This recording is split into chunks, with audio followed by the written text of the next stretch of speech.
Wow, guys. Margaret Brennan said one thing about Trump, and Ron Paul made her regret it. You guys got to check this one out. Uh, Good morning. Thanks for having me. sure, because of your role in Homeland Security, I want to follow up where we left off with National Security Advisor Waltz.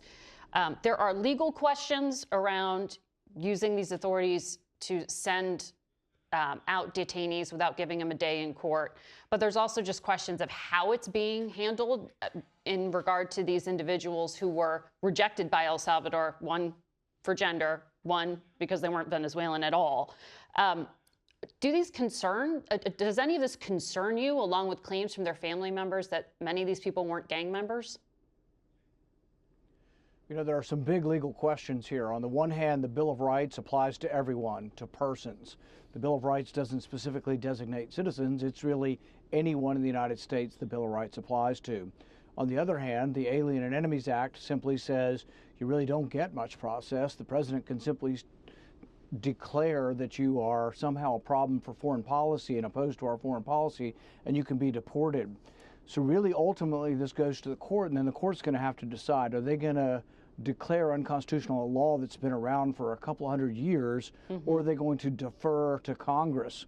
If you look at the TikTok decision recently, which I don't agree with, but in the TikTok decision, the court basically said, we're going to defer to Congress. Congress says this is about national security, and who are we to question Congress? Right, and then the president issued an executive order that defied what Congress did. Right, right. But my point is I think the court should have ruled on the First Amendment with regard to TikTok and not said, oh, well, whatever Congress wants. But if you look at the TikTok decision and you had to guess what the Supreme Court's going to do, my guess is they'll uphold the Alien and Enemies Act. It's not necessarily my position, but I think the court will uphold it. So it's at least debatable on both sides who's right or who's wrong here.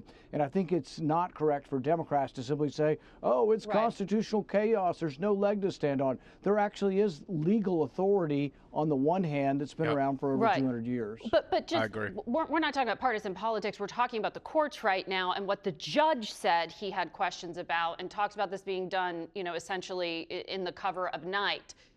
This seems to be an argument the administration wants to have go to the Supreme Court. I honestly want you guys to hit the comment section right now and let me know how you feel about that. Should it make it to the Supreme Court, or is this something where, say, gang members or not, if you're here illegally, you go home, whether you have permission or not, you go home, or we have to find a way to get you up out of here because you can't break the law and expect me to follow the law. But when you break the law, it's all fine. Just let me know what you guys think in the comments. I'm replying to everything. I just want to see what you guys are thinking too. Are you comfortable with bypassing what you described as, what's guaranteed in the Bill of Rights, a day in court, or at least some verification that some of these people actually are guilty in some way of what they're accused of, which is membership in a gang? So we have a contradiction. We basically have the Constitution that says everyone, persons in the United States, have due process rights, have the Bill of Rights on their side. But we also have law that has been in power for 200 years saying, oh, well, except for when the president wants to deport people. So these are in conflict. There will have to be some decision making. On the question of whether or not a district judge can make a ruling for the whole country, that's also a very big question. And I suspect as this works its way up to the Supreme Court, when you get to the Supreme Court, I do believe the Supreme Court is going to limit district judges from having nationwide rulings. So I think that's also in the offing. But these are huge legal questions, and the only way they begin is by a challenge. If the president doesn't challenge these, they never have standing and never get to court. So on the one hand, the president is generating this, but it's the only way to generate a final conclusion from the court. I think many of these people here are under asylum, right? So I think you should get rid of these people and then fix the law. Don't just let these people think they got away with it and they could bypass it or however they're feeling. Maybe they think their grandfather them just because they got here a little early before people were focused on you being here illegally. Let's keep going, guys. Let's see what Ron Paul has to say. It just sounds, I mean, these are debates for law professors, certainly. But in the meantime, there are individuals who may have been sent wrongly to these facilities that are outside the U.S. jurisdiction. Are you comfortable, as the man with oversight, as chair of the committee, with what's being done? I think the courts will rule that there has to be some process. I don't think you are going to be able to deport you're comfortable people. With it.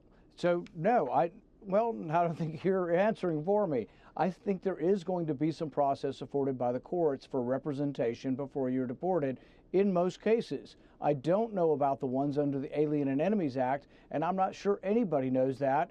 And while I love constitutional law, I'm not a constitutional lawyer. Yeah. I do think it goes to the Supreme Court, and there are arguments to be made on both sides of this question. Got it. I want to ask you about some congressional business. I've seen it reported that you have pitched to Elon Musk a plan to claw back $500 billion in federal funding that Congress has already approved. There was an effort back in 2018 to do something like this, and it failed.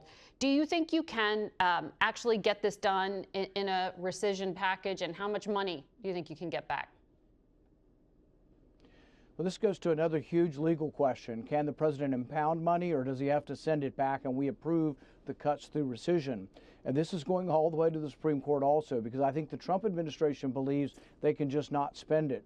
There's another question within the question: can the president and his people, can Secretary Rubio pause the spending? On that issue, I think they will win. You will be able to pause spending as long as you don't go through the end of an appropriations year.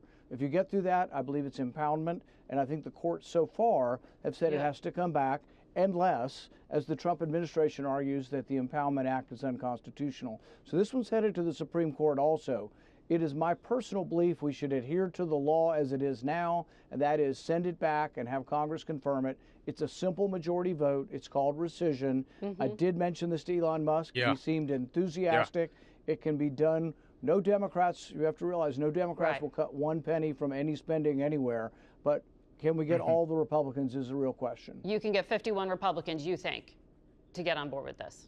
Well, I think the president is going to have to use effectively his bully pulpit and his popularity to convince all Republicans to do it. It's not a given that Republicans will vote for this. We tried it once in the first administration. It was only $15 billion, and we lost. We lost 2 Republicans. 2 Republicans. But my suggestion to the Trump administration is come to the Republicans who you suspect might have misgivings and convince them in advance. Don't put it in their lap. Bring them $500 billion, and if they say this $10 billion I can't deal with, I can deal with the $490, you're going to have to pre-negotiate the rescissions package. But I think you could get there. I want to ask you about the Department of Education. States, as everyone I think knows, provide the majority of the funding and oversight for your local schools. But Kentucky, when we looked at the numbers, gets the 4th most federal education funding per student of any state in this country. You have over 900 schools that have these Title I programs, which are low-income schools who need that federal subsidy to continue to operate. How are schools going to get that money if the president closes the education department?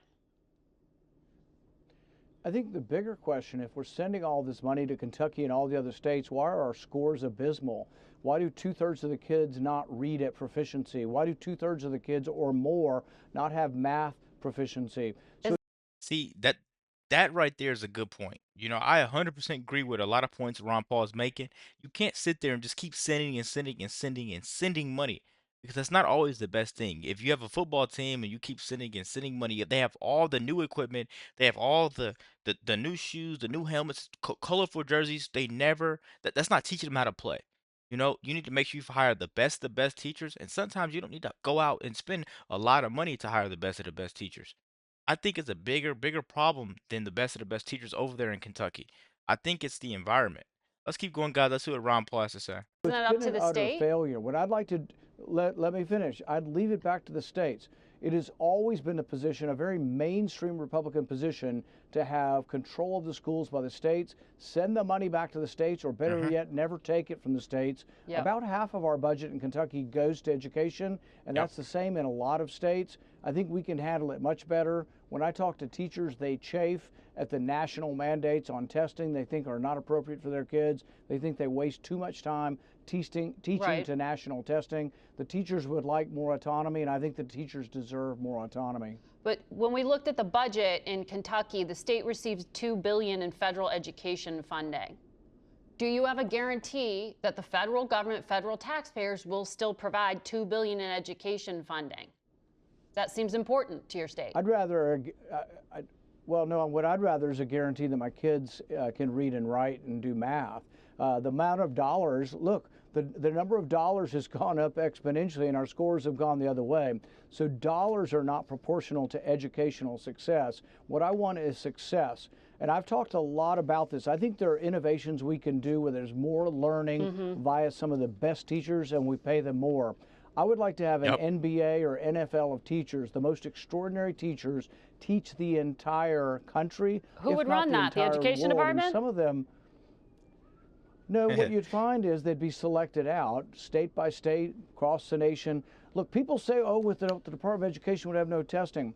I was in school before then. We did achievement tests in the 6th grade, the 5th grade, the 8th grade, and we compared ourselves across state lines. There were international testing. Yeah. You don't need the Department of Education for any of that. But what I can tell you is Okay. the best teacher in the world is not teaching the kids. Yeah. What we need to do is have the best teachers and pay them more, but they wouldn't Yes. teach 30 kids. They might teach 10 million kids at a time because it Yep. would be presented through the internet with local teachers Okay. reinforcing the lessons. Well, I'll tell you guys what, man. Ron Paul, every time, I even react to the video where he was on The View, but he hits the nail on the head every time he speaks. You know, it's time for Supreme Court to go after these district judges for making nationwide decisions. They're affecting everyone. They're affecting me. They're affecting you. They're affecting your neighbor. They're affecting your cousin, your brother, everybody. Everybody's getting affected by these decisions that they are making. We went out, we voted for Trump. Stop going against that. The American people want this. Let me know what you guys think about this video. Be sure to like, comment, subscribe if you're new. And as always, let me know what you react to. We're out.